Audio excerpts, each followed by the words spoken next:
আমি কোথাও গেলে তার আগে আমি আমার আম্মুকে বলে যাই, আম্মু আমি এই তো যাচ্ছি, বের হচ্ছে, একটু তোমার কোনো প্রয়োজন হলে প্লিজ আম্মু তুমি আমার একটা কল করো, তুমি আমার SMS করো না মা প্লিজ।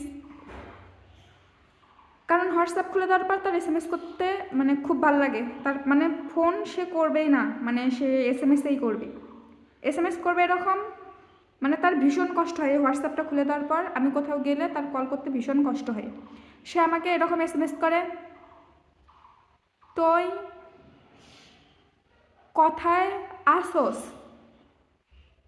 তুই কখন বাসায় ঢুকবি, মানে কি এসব কি? আমি যদি হচ্ছে কলটা ব্যাক করে বলি, আমি সব কী লিখছো তুমি, আমি না তোমার বসছি, আমি কোথাও গেলে তুমি আমার হচ্ছে প্লিজ তুমি আমার ফোন করবা মা, ভিডিও ফোন করবা।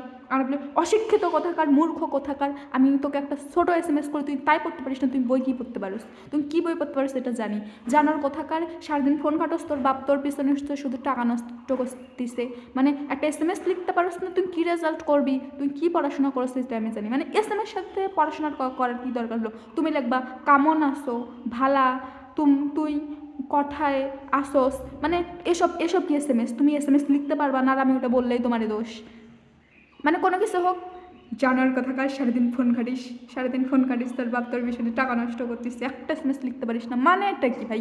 তুমি SMS লিখতে পারবা না, আমি ওটা কীভাবে পড়বো, কীভাবে পড়বো আমি ওইটা? মানে কোনো কিছু হোক ফোনের দোষ, মানে যাই হোক ফোনের দোষ, আমি পারি না, আমার কোনো ইয়া নাই, আমি ওনার SMS লিখবো না, আরে আমি ওনার SMS কীভাবে পড়বো ভাই? উনি তো SMS লিখতেই পারে না, কেমন আছো, কথায় আসো, এটা কি?